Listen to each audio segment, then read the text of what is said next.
Olá, começa agora mais um programa Escola de Profetas e estamos falando a respeito da hierarquia da Igreja Apostólica Renascer em Cristo. E para falar sobre esse tema, temos aqui também junto comigo Bispo Rueda. Olá, Bispo, graça e paz a todos que nos assistem pela Rede Gospel de Televisão. Mais um dia aqui dando continuidade no assunto que rende, né, Bispo? Rende muito. Bastante. É isso aí, fica com a gente essa meia horinha, você será instruído com certeza. É verdade, se a gente fosse detalhar sobre a função, a unção dessa hierarquia ministerial, nós teríamos que fazer pelo menos uns 10 programas, porque só para falar do apostolado, mesmo também episcopado, né, o bispo, pastor, então nem se fala, né? Mas vamos então, nesse nosso terceiro programa, falando sobre Constituição, vamos iniciando sobre pastor. E o que é o pastor? O pastor é aquele que apacenta as ovelhas, é aquele que cuida das vidas, do rebanho que Deus entregou. E cuidar das ovelhas exige ministração da palavra, formação, acompanhamento, correção, aconselhamento, avaliação até do desenvolvimento, né? Porque são pessoas que nós recebemos como ovelhas que podem ser futuramente novos presbíteros, pastores, diáconos e assim por diante, novos oficiais. Então é muito importante a gente trabalhar bem essas pessoas. Então, há um contexto de desenvolvimento que a gente deve lutar, porque até no contexto do rebanho, o rebanho, nós vemos lá as ovelhas, elas são tratadas, são cuidadas, mas vem um malandro, no finalzinho o rebanho de ovelhas, há o quê? Há algo que vai ser desenvolvido e tem um objetivo. O nosso, obviamente, é salvação de vidas, não é um contexto financeiro, mas o pastor, ele é aquele que cuida das ovelhas, mas as ovelhas geram ovelhas. Como é que é, Bispo, isso? Ovelha gera ovelha. É interessante porque talvez seja uma das funções ou de uma das posições que a pessoa tem que ter habilidades das mais distintas, né, Bispo? É verdade. Porque pensa assim, né? Principalmente se ele for um pastor dirigente. Se ele ainda for um líder de ministério e tal, talvez algumas coisas ele consiga passar batido. Mas se ele for um líder que dirige uma igreja, ele começa como palestrante. Se não tiver um bom discurso, se não souber falar, se não for eloquente, se não for uma pessoa dada ao estudo e conseguir expressar o que tem que ser expressado, claro, aqui nós vamos extrapolar, né? O ambiente espiritual é óbvio, ele tem que ter a presença do Espírito Santo na sua vida, mas se ele não tiver essas qualidades, já fica difícil ele reunir um público. Depois, ele tem um aspecto de cuidado, de cuidador. Se você não tiver o cuidado com as pessoas, se você não conseguir se importar com datas e grupos hoje, Bispo, se você não responder no grupo, se você não for uma pessoa que se atenta a detalhes da vida dos outros, não para reparar, mas para abençoar, elogiar e até se preocupar, você não consegue. Se você não souber liderar, imagine um pastor que não sabe liderar.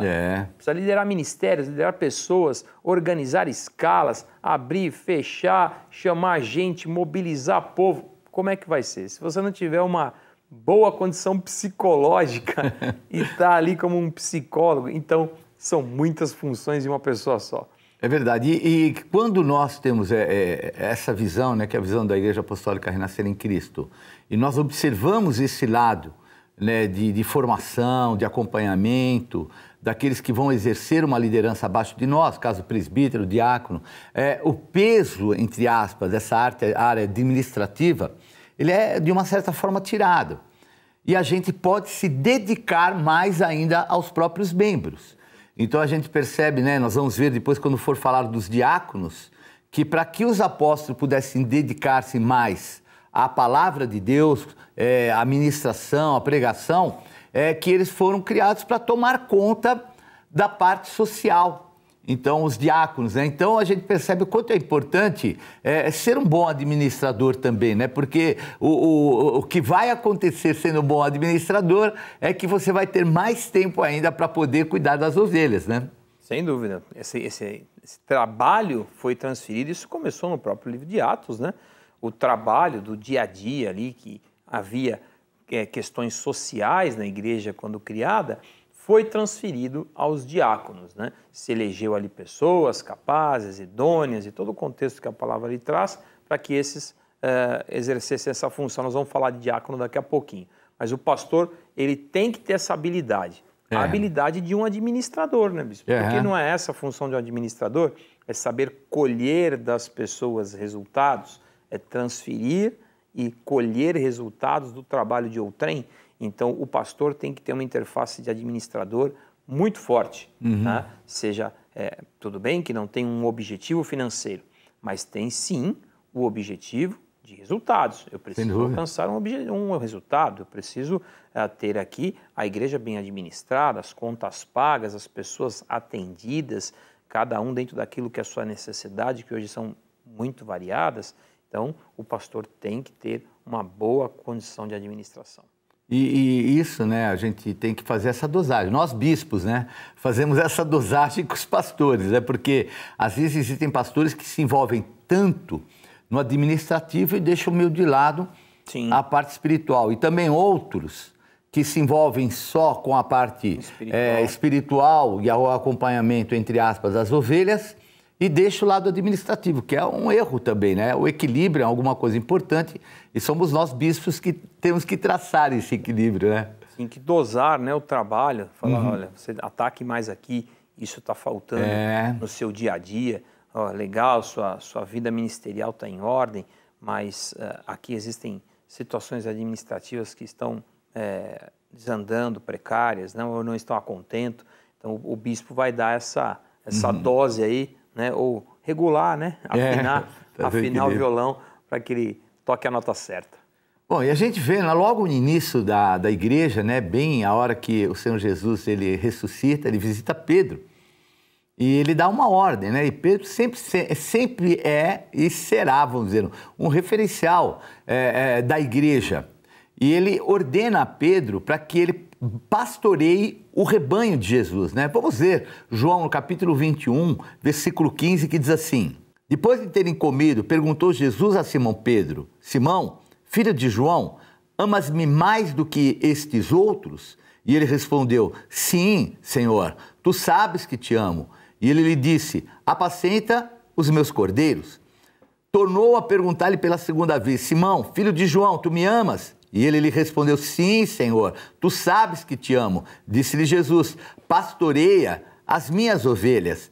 Pela terceira vez Jesus lhe perguntou: Simão, filho de João, tu me amas? Pedro entristeceu-se por ele lhe ter dito pela terceira vez: tu me amas? E respondeu-lhe: Senhor, tu sabes todas as coisas, tu sabes que eu te amo. Jesus lhe disse: apacenta as minhas ovelhas. Então a gente vê esse lado, né, do sentimento. Veja que Jesus pergunta 3 vezes para ele. Bom, com Pedro tudo era 3 vezes. O galo canta 3 vezes, ele nega 3 vezes, o lençol desce 3 vezes. Mas a personalidade do rapaz era fácil. Né? E Jesus vai nessa área dele, né? Porque Jesus foi negado 3 vezes por Pedro e dá 3 vezes chance de falar eu te amo. Mas aqui o foco é muito importante, porque não dá para ser um pastor, porque eu conheço muita gente que é só pastor de ovelhas, mas não ama o Senhor Jesus. Então, às vezes, eles têm uma aptidão de um amor fraternal, um amor humano, e aí eles tornam o ministério até uma situação muito, como é que eu posso colocar, mais de relacionamento do que propriamente de algo mais profundo espiritual. Já teve alguma oportunidade de conhecer alguém assim, bispo? Muitas, né, bispo? Existe uma confusão onde se não se entende o papel pastoral, profético, apostólico na vida do pastor, do líder, ele tende a cair por esse lado mais humanista. Não que o cuidado com a pessoa não seja essencial, mas existe aqui uma guerra, uma luta espiritual. Imaginou se Elias, quando chega na casa da viúva, que vai comer um bocado de farinha, né? E ela fala assim, ó, tem aqui alguns gravetos, vou fazer um bolo para mim, vou comer e vou morrer. E ele fala assim, faz primeiro para mim, depois você se serve. Olha só, Isso parece coerente, humanamente falando, mas há um poder profético nisso. Aham. Elias, sendo profeta, ele ali não amava aquela pessoa? Claro que a amou, tanto a amou que declarou que a multiplicação ia acontecer e ela viveu, né, do milagre que aconteceu profetizado por ele. Então, a função pastoral, ela sim precisa do cuidado humano, mas eu tenho que ter dentro de mim, como premissa básica, a direção do Espírito Santo. Imagine se eu chegar num leito onde a pessoa está doente à morte e Deus quer de mim, como pastor, que eu ore, que eu abençoe, que ela seja curada, mas eu me pôr a chorar e eu me derreter na dor. Imagine você, se eu entrar no calor de uma luta de 2, 3 membros da igreja que estão discutindo e eu também ali acabar perdendo a minha cabeça em tomar partido por alguém. Eu não vou, com certeza, expressar a vontade de Deus. Então eu preciso, como pastor, ter essa temperança, essa moderação do Espírito Santo e não deixar o lado humanista, que muitas vezes alguns manifestam, eles acabam comprando a luta humana e se esquecem do aspecto espiritual. E nós temos que estar ali, ó, nessa balança e nesse fino ajuste todo dia. E o detalhe que você falou, comprando, ele é real, né? A gente brinca aqui, alguns pastores, a gente chama o pastor amigão. Então tá lá, tá todo dia, e vai na casa, e vai aqui, Líder vai lá. Sindicalista. Mas espiritualmente muitas vezes não tem um vínculo que é necessário com o Espírito Santo, não tem uma palavra profética, não tem uma submissão, porque até a submissão ela traz, né? Porque se eu sei que o ministério de um pastor, ele tem essa função administrativa, espiritual e também o apacentar, eu cometer o erro de fazer só um deles, eu estou em insubmissão. Como é que eu posso receber não estando submisso? Então fica aí uma lacuna, né? Por isso que a gente recebe, e às vezes é até difícil lidar com o pastor, né? O pastor amigão, porque ele faz tudo pelas ovelhas, a igreja está crescendo, mas cresce, mas como é que fica depois a qualidade familiar, as situações, porque a hora que vem a primeira luta, muitas vezes não estão preparados para lidar com a luta. Sem dúvida, né? E aí vão procurar um conselho, o conselho vai até quando resolver? Quem é mimado não sabe passar pela adversidade. É bem isso mesmo. Então ele sofre muito. Então você como pai, então pense num aspecto assim. Claro que você quer dar de tudo ao seu filho, mas existem coisas que você tem que dizer não. Você tem que vetar, né, o uso de alguma coisa.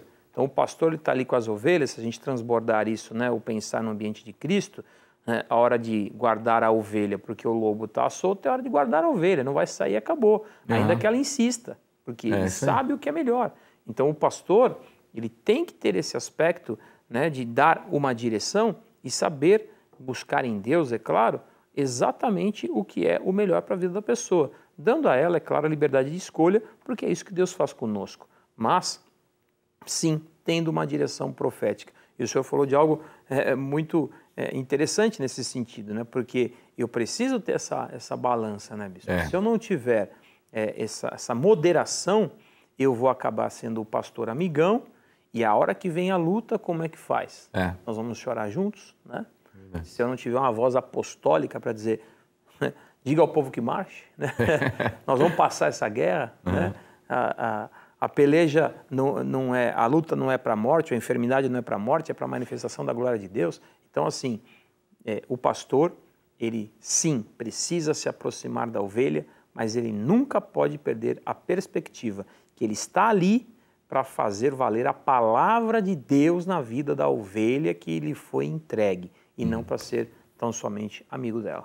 E, inclusive, né, quando se fala diga ao povo que marche, ele pegou o cajado de pastor que Moisés tinha e tocou na água o cajado de pastor. Então, é bem colocada aí essa analogia. Bom, então falamos sobre os pastores, né? O bom pastor é o Senhor Jesus, mas ele delegou a nós que cuidássemos das ovelhas que não são nossas.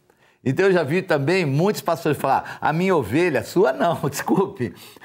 A minha igreja.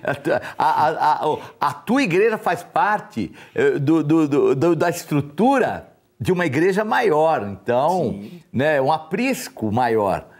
E, obviamente, é uma parte do aprisco, mas quem é o bom pastor é o Senhor Jesus, né? Nós cuidamos e zelamos, ele próprio fala, olha, cuida das minhas ovelhas, apacenta as minhas ovelhas, né? As pessoas muitas vezes tomam posse. E até meio perigoso nos relacionamentos isso, né? O pastor amigão, aí sai daqui, leva longe, leva para outro lugar, ou o pastor também, dessa maneira é minha, depois briga com o outro que às vezes vai assumir o ministério. Não, essa ovelha é minha não. A igreja não é nossa e nem a ovelha. Nós somos aqueles que vão levar à frente o chamado que vem do Senhor Jesus, Amém. né? Amém. E um outro chamado na hierarquia da Igreja Apostólica Renascer em Cristo é o do presbítero. Então, presbítero, o nome presbíteros quer dizer ancião. Então, já demonstra aí maturidade, já demonstra também conhecimento. E o presbítero é quase um pastor. Então, o presbítero, além de ter ali, né, os seus encargos administrativos, ele já é propenso, porque ele já ocupa algum ministério e depois, futuramente, sendo aprovado, vai ser um pastor. Então, o presbitério é o início do ministério da palavra. Então, é o início onde ele vai galgar, vai alcançar o ser o pastor. E além do serviço, do zelo pela casa de Deus, pelas vidas, o presbítero, ele ministra a palavra em cultos, aulas, discipulados, já sendo preparado para que em breve possa ser um futuro pastor. E assim, por meio da palavra, esse oficial, ele passa a presidir a obra, podendo liderar ministérios e até igrejas debaixo de autoridade pastoral. Então, geralmente, né, o pastor tem uma série de presbíteros que cuidam de determinados, vamos dizer assim, ministérios. Então, um que cuida da assistência social, tem outro que cuida do centro de estudos e assim por diante. Existem, obviamente, até pastores que cuidam, vamos dizer, desses ministérios. Mas o presbítero em si já demonstra que tem que ser alguém experiente. E a gente vê, por exemplo, né, o apóstolo Pedro, ele mesmo fala, eu presbítero como eles. Então, além de Pedro ter sido um apóstolo, ele tinha essa característica da experiência da igreja, não só da fundamentação, mas do pastoreio, do acompanhamento. E ele, então, era um presbítero. E os presbíteros são de muita importância na igreja, né, bispo? São fundamentais, né, bispo? Porque ele foi um diácono por um tempo determinado e ele se demonstrou ser uma pessoa capaz, né, e habilitada naquilo que fez. Então, o presbítero, vamos pensar assim, ó, a empresa que você trabalha, tem lá um encarregado, né, tem lá um supervisor, né, na função que você exerce, ele está naquela função por quê?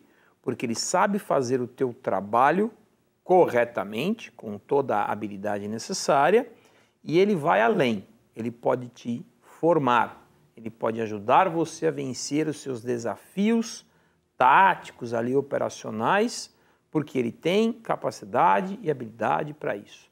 Dentro, ressalvando aqui, né, a questão espiritual, é isso que o presbítero faz. Ele deve formar o diácono, supervisionar o trabalho dele e passar a se dedicar mais também à palavra de Deus. Porque todos nós, dentro do ambiente espiritual, precisamos de incentivos que não são carnais. A gente estava falando do pastor amigão e tal, às vezes o presbítero também se comporta assim, né? Parabéns, tal, que legal, né? E só vai num lado de motivação pela tarefa, mas as nossas motivações, elas sempre devem ser espirituais. E se o presbítero não se capacitar dentro da palavra para ajudar o diácono a entender essa luta, que é uma luta, né? O ministério pode ser, sim, uma guerra na vida da pessoa, porque exercer com qualidade o seu ministério, Jesus fala assim, ó, quem quiser vir após mim, tome a sua cruz e me siga. Então nunca vai ser fácil, nunca vai ser fácil. Então o presbítero precisa estar ali para alimentar o diácono com uma palavra e assim ajudá-lo, formá-lo, sustentá-lo em amor para que ele exerça o seu papel decentemente. E ser, claro, uma ajuda, um apoio, papel até de copastor, né, bispo? Um apoio pastoral. Verdade. Na falta deste, quem responde pela igreja? Na falta do pastor, aconteceu uma eventualidade, quem vai trazer a palavra? É o presbítero. Perfeito. E olha, 1 Timóteo capítulo 5, versículo 17, diz assim: devem ser considerados merecedores de dobrados honorários os presbíteros... Desculpe, de novo. Devem ser considerados merecedores de dobrados honorários os presbíteros que presidem bem, com especialidade os que se afadigam na palavra e no ensino. Pois a Escritura declara, não amordaces o boi quando pisa o trigo. E ainda, o trabalhador é digno do seu salário. Não aceites denúncia contra o presbítero, senão exclusivamente sobre o depoimento de 2 ou 3 testemunhas. Quanto aos que vivem no pecado, repreende-os na presença de todos, para que também os demais temam. E nós vemos aqui, bispo, um detalhe que é interessante, que fala sobre honorários. Hoje aqui, na nossa condição, não tem esses honorários, né? Porque é uma função a qual a pessoa é um voluntário. Perfeito. Então existem pastores nossos que são pastores de tempo integral e eles recebem o proveito. Mas pelo que eu percebo aqui, na época da igreja apostólica, o início dela, eles eram pessoas que também trabalhavam administrativamente dentro da igreja, né? Sim, comissionadas para aquilo e pagas, remuneradas para exercer única e exclusivamente o ministério, né? Então, se a gente pensar no ambiente na qual são as raízes, né, do Evangelho, porque Jesus era judeu, né? Então vem da estrutura judaica. Os levitas, né, eles tinham o quê? A obrigação, por determinação na lei, de trabalharem exclusivamente para as funções do tabernáculo, as funções espirituais. E eles eram sustentados pela obra, por aquilo que era né, a receita angariada para o tabernáculo.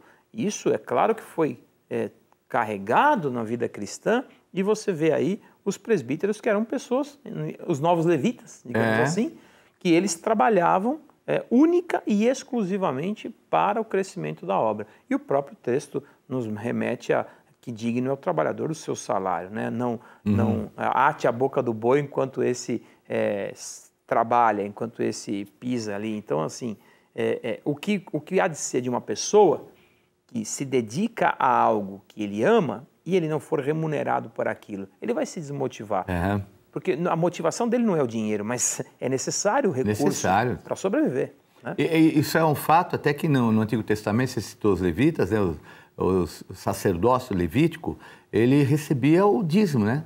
Sim. Então, o dízimo de 12 tribos davam para que eles administrassem as coisas de Deus e tivessem a honra e a sobrevivência.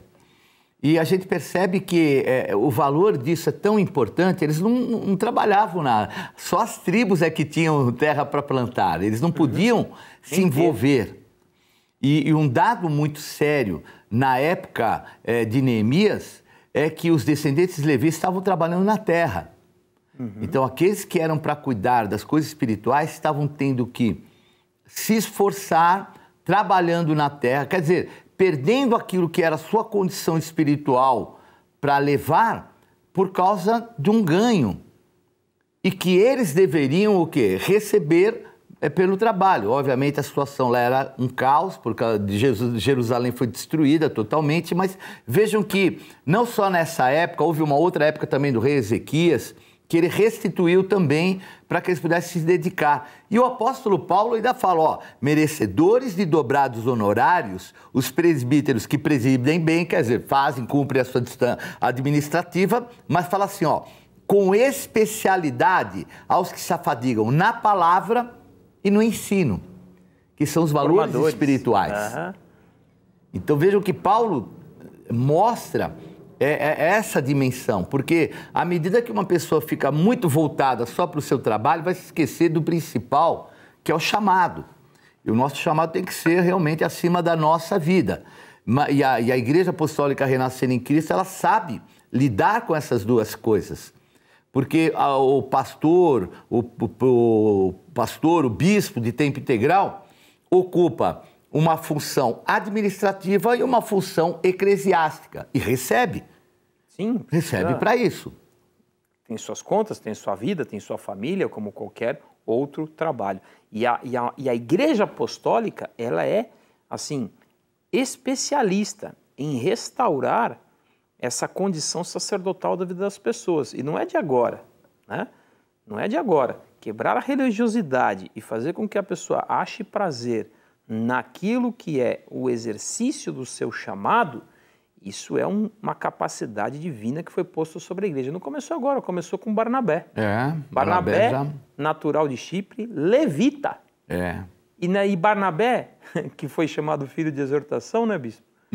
O que ele vendeu para colocar nas mãos dos apóstolos? Um terreno, uma propriedade. Um campo. E quando fala um campo, eu estou falando de área produtiva. O que um levita, o bispo G acabou de citar agora, o levita não tinha área produtiva. E o que um levita está fazendo com uma área produtiva? Estava distante do seu chamado. Mas, na Igreja Apostólica, ele acha de novo motivo para se dedicar à obra de Deus. Então ele se desfaz do campo e ele vai ser apóstolo.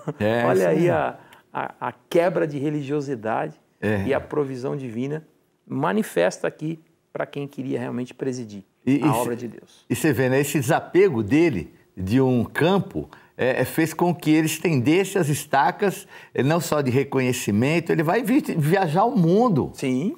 Ele se desapega de um campo e tem agora o campo, o mundo inteiro. E com quem? Com o apóstolo Paulo. Com o apóstolo Paulo. Já nada pensou, mais, né? nada menos que com o apóstolo Paulo. Então a gente vê como essas circunstâncias espirituais elas têm que andar, né, caminhar junto, né? Aqui de forma muito clara a parte de presidir com a parte de ensino, junto com a parte também da pessoa cuidar, zelar, apacentar. Bom, vamos agora à definição de diácono. Então, o diácono, ele é responsável por cuidar do bom andamento do culto, dos demais ministérios, da obra em geral, além de zelar pela igreja e pelos seus pertences, apoiando o pastor na tarefa de cuidar dos membros da igreja. Então, ele é assim, né? E quando eles foram ungidos, né? Os primeiros diáconos, eles foram ungidos para cuidar mesmo daquilo que era mais operacional, para que os apóstolos pudessem cuidar e zelar mais pela vida e pela palavra. Obviamente, a palavra já diz que vai estar cuidando das vidas. E a palavra diácono é a palavra diáconos, que é a palavra servo.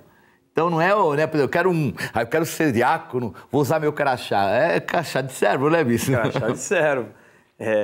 O que é o bom andamento do culto, né? O senhor usou essa palavra, olha, ele é aquele que garante o bom andamento do culto. Então, o que é necessário ser feito para o bom andamento do culto?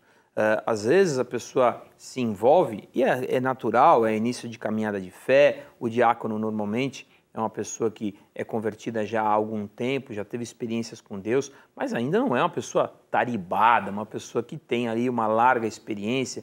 Então ele está ali suscetível a alguns encantos que precisam ser quebrados espiritualmente. Porém, ele precisa caminhar consciente de que ele foi ungido para dar suporte àquilo que espiritualmente deve acontecer na igreja. E o que é que tem que ser feito? Absolutamente tudo. Vai de faxina, a reposição de qualquer material, a cuidar de um estacionamento, a cuidar de pessoas, a fazer uma coleta, aquilo que for necessário, uma manutenção, o que é que precisa ser feito na casa do Senhor. Então o servo, o diácono, ele precisa estar apto com as qualidades pessoais que ele tem para atender a isso. E se você querer fazer um comparativo aquilo que é a tua vida secular, porque às vezes a pessoa tem um pouco mais de recurso, ou tem um pouco mais de intelecto, eu não vou me pôr a isso, né? Não vou. Poxa, na vida eu sou empresário, aqui você quer que eu arrume as cadeiras, né? Na vida eu sou empresário, aqui você quer que eu opere uma mesa de som, sei lá, eu sou diretor de empresa, eu vou operar uma mesa de som e tal, às vezes até menosprezando o trabalho do irmão, que precisa de uma habilidade técnica e de alta qualidade para que aquilo aconteça. Sem dúvida. Né? Então, é muito triste quando nós vemos e a pessoa acaba não deixando que o ministério se desenvolva na sua vida, que ele cresça. Né? E eu me lembro, em 98, quando foi me dado a função para liderar a equipe de segurança do estacionamento, bispo. Eu peguei uma equipe e falei assim, poxa, eu resolvi ser diácono e me colocaram aqui de flanelinha gospel. Eu falei, tá amarrado. Você precisa entender que enquanto você está aqui olhando o carro do irmão, a pessoa está lá mais tranquila assistindo o culto. Se você não estiver aqui, ele está com a cabeça lá no culto falando, e agora? E meu carro que está lá fora? Será que alguém... Naquela época a criminalidade era em alta e eu era diácono em Diadema, que não era uma cidade naquela época nada perigosa, né? Então o pessoal ficava muito preocupado. Então eu passei para a equipe isso. Nós precisamos dar às pessoas a tranquilidade necessária para receber a palavra. Então você que está nos assistindo, você que é diácono, tem o diaconato, o óleo do diaconato na tua cabeça, pense sempre, o teu foco principal é fazer com que tudo corra bem no momento do exercício da palavra, ali no altar, do culto. Se você tiver que olhar uma criança, você olha. Se você tiver que olhar um estacionamento, você olha. O que tiver que ser feito, será feito. E assim Deus vai te capacitar para coisas maiores. Perfeito. Então, eles foram criados, né? Havia uma situação de servir às mesas, né? As viúvas gregas e as viúvas de descendência judaica estavam tendo problema de um certo preferencialismo, vamos dizer, por uma parte. Aí eles escolhem, ele falou, não é justo a gente ficar cuidando disso. Escolhem 7 homens cheios do Espírito Santo e são consagrados a diáconos para cuidar disso. Mas já receberam uma unção, um deles, Filipe, já vai decolar, já falamos um pouco dele aqui. Foi para Samaria. E vai para Samaria e já faz, assim, um arraso no mundo espiritual. E por último, o aspirante. Bispo, o que é um aspirante? É sei lá, um aspirador de pó, alguma coisa? É uma fase onde você está se estendendo, como o Bispo G já explicou aqui, né? Você está se esforçando para engajar no ministério, né? Então, vamos pensar que talvez seja um período de testes, onde você mesmo está vendo se aquilo é uma aptidão, se você de fato tem aquele chamado sobre a sua vida. Que todos nós temos um chamado, isso é evidente. Todo cristão, antes de mais nada, tem que ser um pregador da palavra, tem que dar testemunho do que aconteceu, tenho que ordenar a minha casa, tenho que abençoar os meus, né? Tenho que buscar a salvação e de pregar o evangelho a toda criatura. Então, esse chamado não é para pastor, esse chamado é para cristão. Você recebeu, né, Cristo na tua vida, se batizou, confessa Jesus Cristo como Senhor e Salvador, você precisa pregar o evangelho. Mas o aspirante, ele quer se envolver com as coisas da obra. E é isso exatamente que ele faz. Ele está ali sendo constituído para receber um óleo de diaconato. Então, nesse período ele vai estudar, vai fazer cursos, ele vai começar a fazer como se fosse um processo, de trainee, né? Ou de estágio, vai em Ministério A, Ministério B, até para ver com aquilo que ele se dá melhor, né, Bispo? Mas a pessoa é levita, toca um instrumento, né? Mas precisa ver se no ambiente de culto é aquilo mesmo que ela quer. Eu conheço levitas, ou melhor, músicos, que não exercem essa função na igreja. E vice-versa também é verdade. A pessoa chega na igreja, não toca nada, não conhece nada, mas se interessa pelo louvor, gruda lá num pastor que toca todos os instrumentos, se interessa em aprender e, de repente, ele está no altar tocando, cantando e assim vai. Então, o período do aspirante é um período de desenvolvimento, onde você está se capacitando para, assim, receber a unção de diaconato e seguir no seu ministério.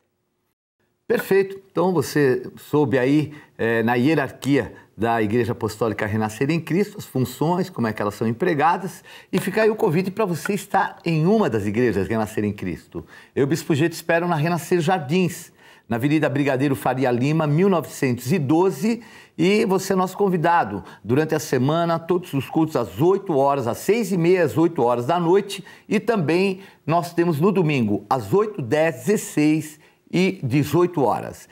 Bispo Rueda? Estarei na Renascer Santo André, General Glicério 412, no centro de Santo André, uma porta aberta de milagres para a tua vida. Bispo Apati e eu lhe esperamos lá. Então tá aí, esperamos vocês em uma das igrejas Renascer em Cristo, faça uma visita para nós. Valeu, valeu, tchau, tchau.